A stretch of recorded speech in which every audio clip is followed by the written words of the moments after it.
Bahkan sekarang kita membuka ruang untuk silakan memberikan masukan atau datang ke DPRD untuk bisa menyalurkan aspirasi secara langsung atau tidak langsung. Di APBD itu kita menghapus kunjungan ke luar negeri, kemudian kita juga menghapus hal-hal yang sifatnya tidak urgent, misalkan rapat-rapat yang tidak banyak berdampak langsung kepada masyarakat. Nyawa adalah nomor satu yang harus kita selamatkan dulu. Administrasi bisa kita nomor-duakan setelah mereka terselamatkan dengan baik, kemudian baru kita bicara tentang administrasi.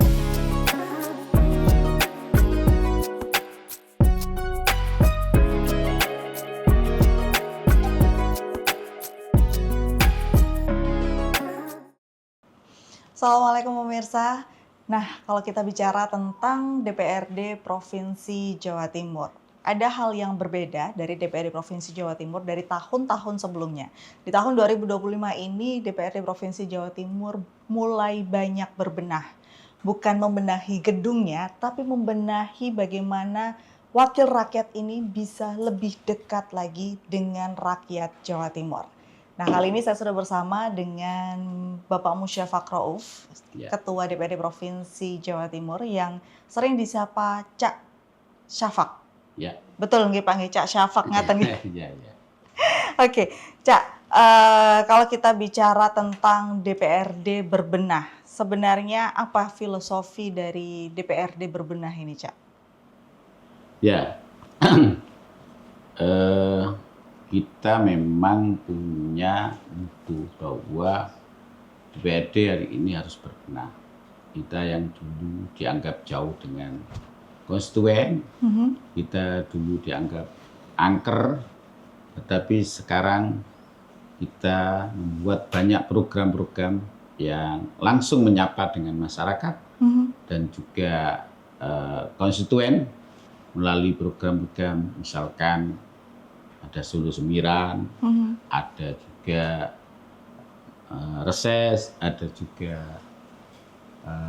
aparan, ada juga kegiatan-kegiatan yang langsung menyapa kepada masyarakat, utamanya adalah para konstituen yang telah memilih kita bisa duduk di DPRD, bisa pesan-pesan, program-program, kemudian termasuk juga perda-perda yang bisa langsung dapat imbas dari perda itu kepada masyarakat. Oke. Baik. Salah satu usaha atau mungkin keputusan jenengan sebagai Ketua DPRD Provinsi Jawa Timur untuk berbenah, membenahi komunikasinya ngaten nggih. Ini adalah dengan menghapus dana kunker ke luar negeri. Ya. Nah, apa sebenarnya alasan utamanya dengan membuat keputusan menghapus dana kunker ini? Ya, yang pertama ada surat edaran dari Presiden atau peraturan Presiden terkait dengan diminta supaya anggaran di DPRD termasuk pemerintah daerah itu efisiensi. Oke. Kemudian juga kegiatan-kegiatan yang tidak masuk di dalam skala prioritas pemerintah daerah itu bisa dikurangi, bahkan dana transfer dari pusat yang dikurangi itu bagian daripada peringatan kepada DPRD yang punya fungsi budgeting itu bisa menyesuaikan dan bisa menangkap bahwa ini adanya sebuah reformasi yang harus kita taati untuk bisa mendahulukan kepentingan dasar yang ada di pemerintah daerah. Nah, termasuk kunjungan ke luar negeri itu belum menjadi prioritas yang menjadi harapan masyarakat, tetapi justru malah membuat kecemburuan, membuat netizen termasuk juga para konstituen kita bahwa itu masih belum merupakan program yang penting. Kita utamakan adalah program-program yang langsung menyentuh kepada masyarakat. Oke. Itu ya kalau kita ditanya terkait dengan masalah Penghapusan DPRD berubah. Oke. Berubah dari sisi cara penampilannya, kita tidak boleh flashing-flashing, juga tidak boleh kita menonjolkan di tengah-tengah masyarakat itu ada semacam elitisme atau tertutup. Bahkan sekarang kita membuka ruang untuk silakan memberikan masukan atau datang ke DPRD untuk bisa menyalurkan aspirasi secara langsung atau tidak langsung. Itu kita utamakan itu. Oke. Baik, dari belasan miliar dana yang tadinya untuk kunker ke luar negeri ini nantinya akan dikemanakan, Cak? Dana itu kita alihkan untuk kegiatan-kegiatan yang bermanfaat langsung kepada masyarakat, termasuk memberikan bantuan UMKM, kemudian memberikan permodalan yang mereka kita kasih free untuk bunga daripada hutang ke UMKM, bank UMKM. Itu bagian daripada kebijakan kita yang pro rakyat, yang langsung dengan adanya sekarang banyaknya pengangguran, banyaknya orang yang susah untuk mencari permodalan, dia tidak punya jaminan untuk bisa itu. Tapi dengan adanya bank UMKM yang kita support, itu bisa dimanfaatkan oleh masyarakat, utamanya adalah para pengusaha yang di situ awal atau pemula untuk bisa melakukan kegiatan-kegiatan ekonomi yang itu menjadi tulang punggung daripada warga Jawa Timur yang mereka rata-rata punya kearifan lokal, kreativitas. Bahkan ada kampung yang hampir seluruh masyarakatnya itu membuat kerajinan tangan yang itu merupakan ciri khas kampung itu sendiri. Dan kita kalau ada kegiatan-kegiatan, kita utamakan menggunakan souvenir yang hasil produk UMKM yang ada, sehingga terjadi kolaborasi antara pemerintah dengan masyarakat yang punya usaha kecil, menengah, yang itu harus kita gerakkan ekonomi. Oke, baik. Jenengan tadi juga sudah menyinggung bahwa anggota DPRD Provinsi Jawa Timur khususnya ini kalau bisa jangan flexing ngaten nggih. Ya. Kemudian juga menghapus dana kunker. Apakah strategi ini menurut jenengan bisa mengubah pandangan masyarakat terhadap wakil rakyat yang kita tahu beberapa bulan yang lalu masyarakat sangat marah sekali dengan wakil rakyat dan melakukan banyak tuntutan terhadap wakil rakyat. Kemudian peraturan-peraturan baru sudah akhirnya jenengan buat dan jenengan putuskan juga. Apakah semua usaha ini menurut jenengan bisa mengubah pandangan masyarakat terhadap wakil rakyat?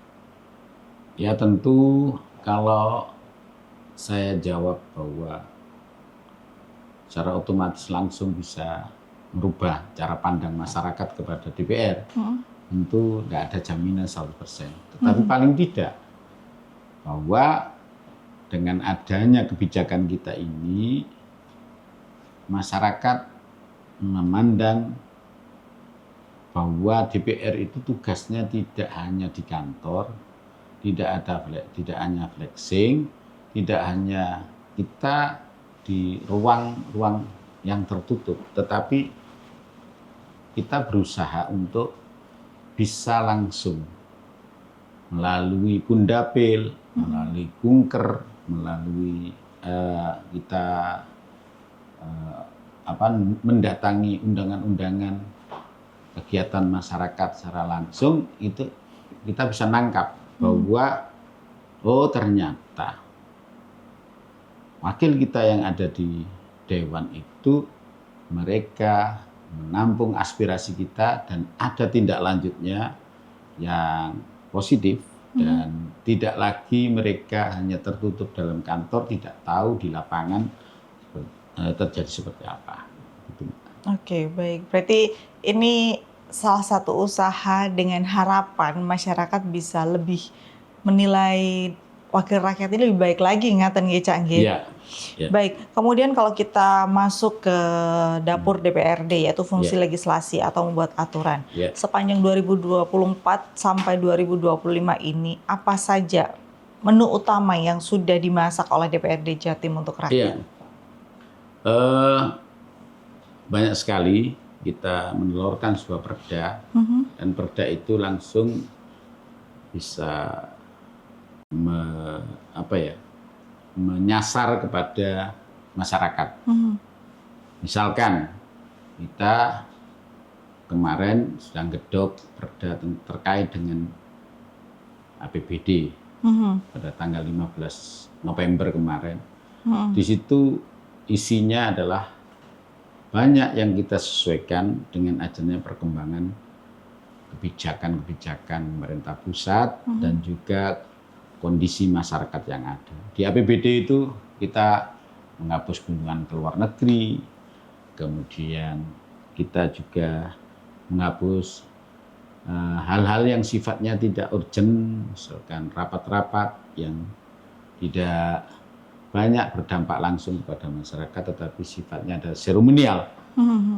Ada juga perda tentang RPJMD, ada juga perda tentang judi online, ada juga perda tentang perlindungan anak, ada juga perlindungan perempuan. Itu semua dalam rangka memberikan kepastian hukum kepada mereka yang saya sebutkan tadi.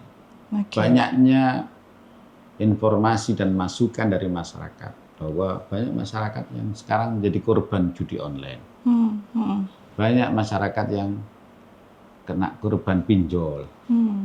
Itu DPRD tidak boleh kita tidak memperhatikan, bahkan seakan-akan tidak tahu masalah ini. Ini menjadi penyakit masyarakat yang harus kita bentengi dengan peraturan-peraturan supaya mereka tidak jadi korban-korban berikutnya. Baik. Nah, kalau tadi jenengan sempat menyinggung soal RPJMD, apakah ada jaminannya rencana ini bisa pro rakyat, ngaten Cak? Memang RPJMD 2024-2025 ini disesuaikan dengan visi dan misinya gubernur. Di situ yang ditonjolkan adalah tentang pendidikan, kesehatan, dan lingkungan. Ini setiap kita berpikir untuk membuat budget atau anggaran, apakah ini sudah ada benang merahnya dengan visi dan misinya gubernur itu? Bagaimana kondisi pendidikan di Jawa Timur? Bagaimana kondisi kesehatan di Jawa Timur? Ini yang paling menjadi terutama adalah juga masalah perekonomian di Jawa Timur. Kita tidak bisa mengatakan bahwa aman-aman saja, tapi harus dikawal ketat melalui program-program yang sudah dicanangkan dalam perda.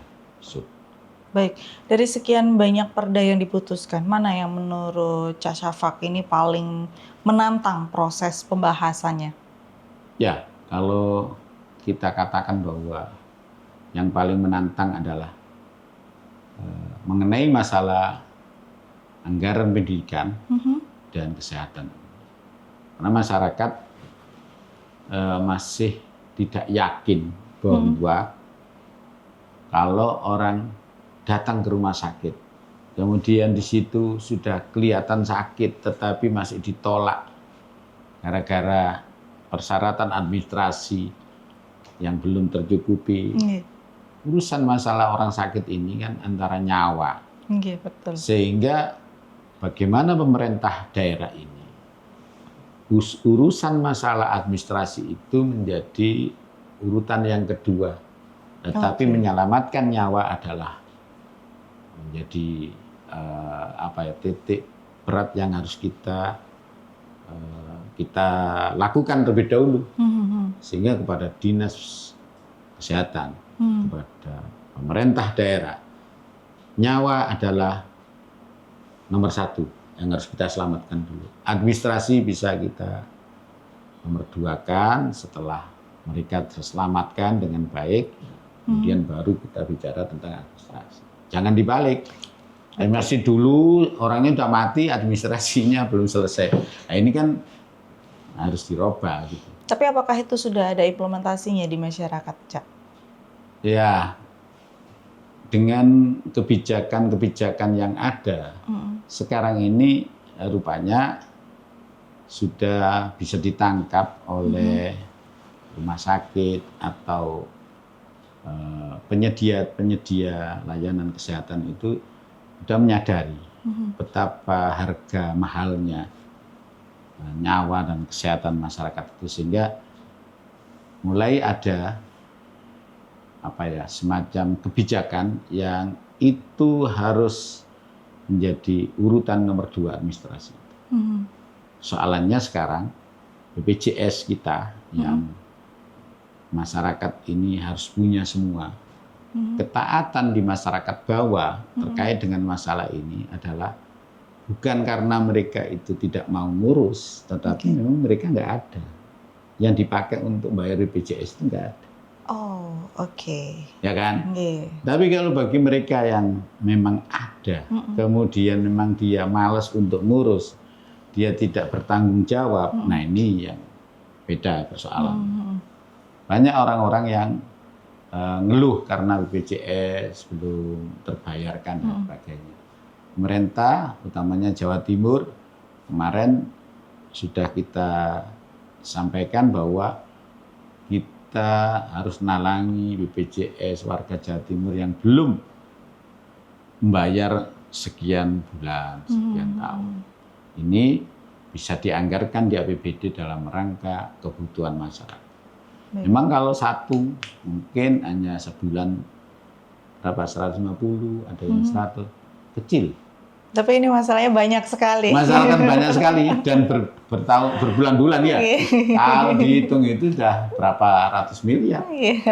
Nah inilah harus seiring sejalan kesadaran masyarakat dengan pemerintah yang mempunyai kewenangan untuk bisa membackup kebutuhan daripada masyarakat itu sendiri. Baik, dari sisi pengawasan, bagaimana DPRD ini bisa mengawasi implementasi perda-perda yang sudah disusun oleh DPRD Provinsi agar tidak berhenti di atas kertas saja, Cak?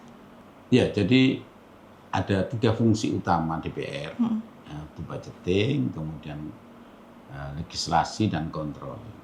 Fungsi kontrol ini kalau Dewan tidak turun langsung ke masyarakat, memang mungkin kita tidak tahu problem yang terjadi di masyarakat. Karena itu kita perbanyak kegiatan DPR itu yang langsung bisa menyentuh dan menyapa serta mendapatkan informasi dari masyarakat sesuai dengan dapil masing-masing.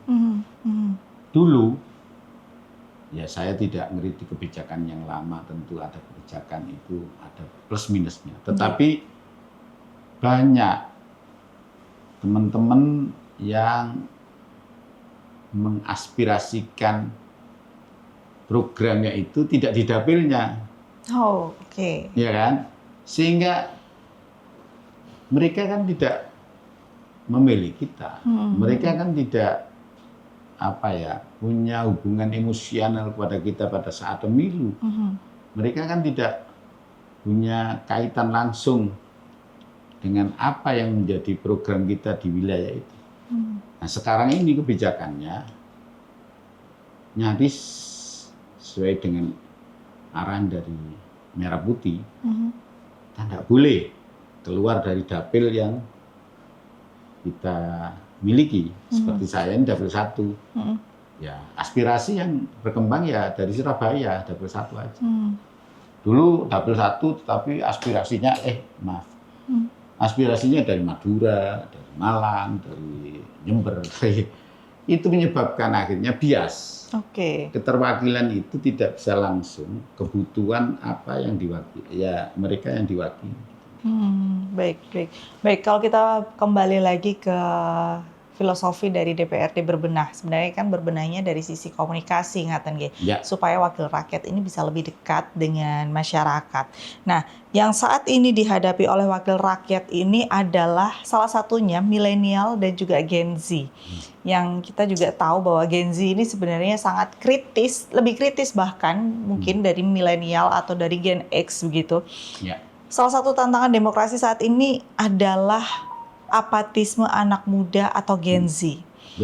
Mereka ini malas bicara tentang politik karena dianggap kaku. Tapi dari sisi DPRD sendiri juga di tahun 2025 ini bahkan mengadakan banyak acara yang seperti jenengan sampaikan tadi, ada acara lari, aspirasi run ngaten. Ini sebenarnya konsepnya bagaimana, Cak? Apakah memang aspirasi run ini bertujuan untuk merangkul generasi muda milenial dan juga Gen Z terutama? Ya, memang ada kegiatan-kegiatan seperti aspirasi run, apa itu? Squad Dewan. Squad Dewan. Kita sadar bahwa gedung DPRD ini mungkin dulunya dipandang oleh Gen Z adalah tempat yang angker, yang susah untuk ditembus, susah untuk kita berkomunikasi, susah untuk kita menyampaikan aspirasi yang terkesan membosankan.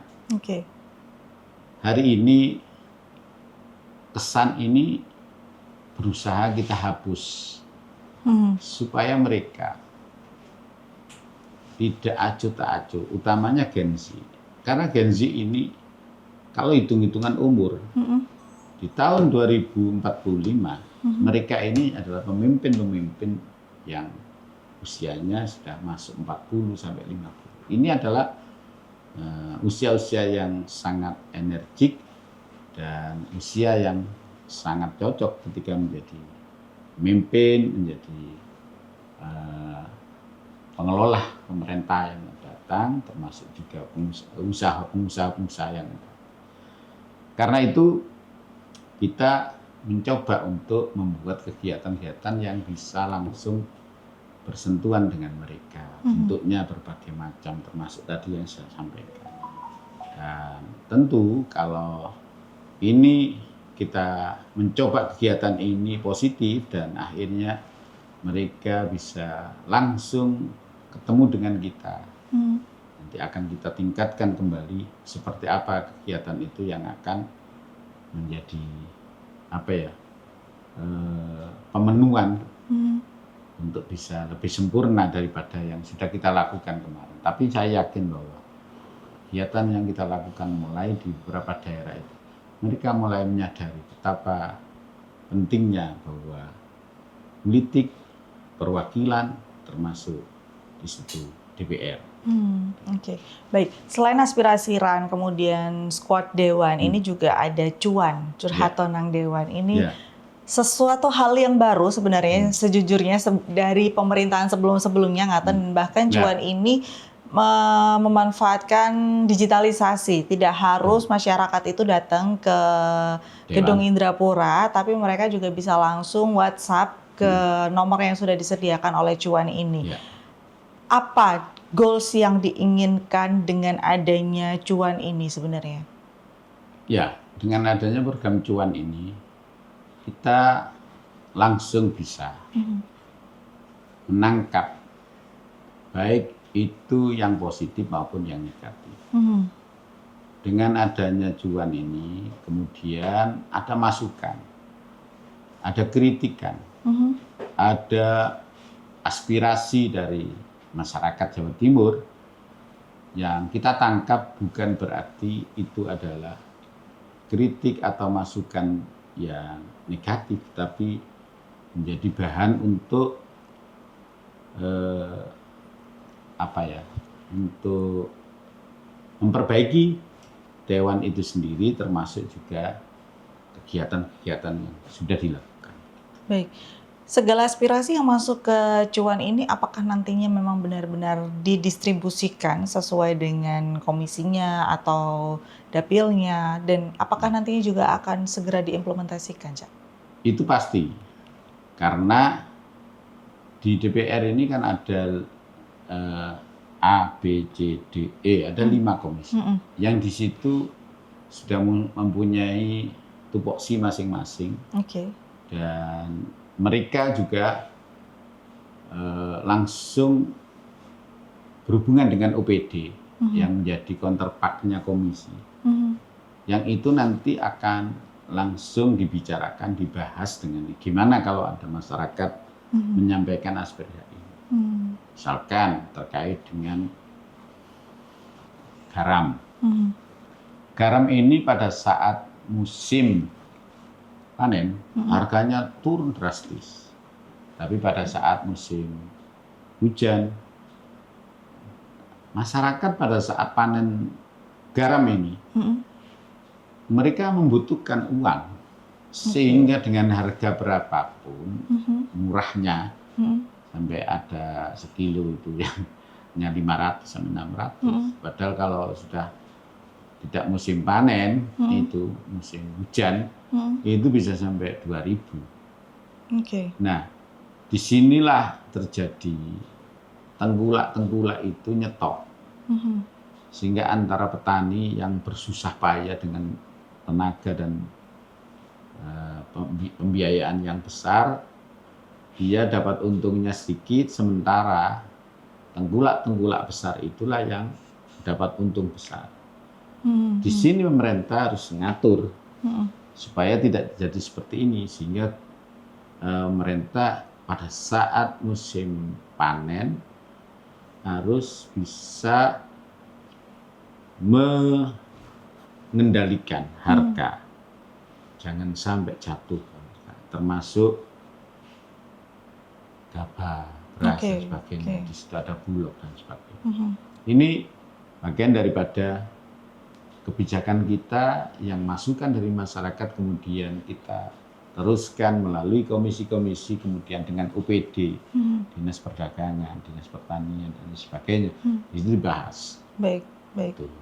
Nah, kalau kita bicara tentang DPRD memfasilitasi masyarakat agar aspirasinya lebih didengar lagi, di akhir tahun 2025 ini kan sebenarnya dalam 1 tahun 2025 ini sudah banyak Pak acara-acara lari ya, terutama yang saya lihat dari DPR tahun ini lebih banyak acara lari. Dari sekian banyak acara lari yang telah diadakan oleh DPRD Provinsi Jawa Timur, apa isu yang paling sering muncul pada saat acara ini dilaksanakan? Mungkin pada saat acara ini dilaksanakan ada beberapa masyarakat yang akhirnya menyampaikan aspirasinya secara langsung ke jenengan atau mungkin ke anggota dewan lainnya, yang mana sebenarnya kalau dari beberapa acara lari yang juga saya ikutin, ini banyak sekali anak-anak muda, milenial dan juga Gen Z. Aspirasi apa yang paling didengar, paling sering didengar oleh dewan pada saat acara seperti ini?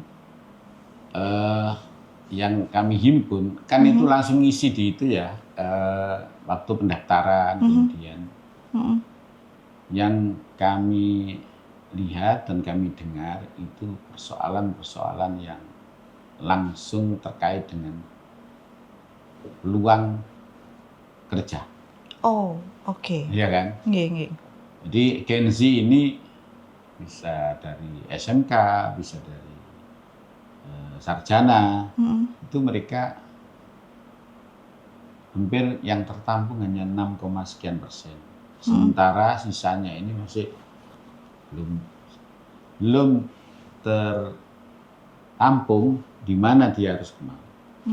Karena itu setelah kita ada kegiatan RUN kemarin, SMK yang membuat kurikulum itu harus berbarengan dengan kebutuhan pasar. Misalkan di SMK ini berdekatan dengan pabrik otomotif atau pabrik apa yang itu kurikulumnya harus disandingkan dengan itu, sehingga lulusan SMK itu bisa langsung bekerja. Ya, termasuk juga pengadaan alat-alat untuk praktek. Kalau SMK itu hanya alat praktek atau untuk praktek itu menggunakan otomotif yang sudah jadul, ya nggak mungkin lah bisa bisa sinergi dengan kebutuhan pasar yang sekarang ini. Otomotif itu sudah menggunakan baterai, menggunakan minyak, itu bisa digabung dan sebagainya.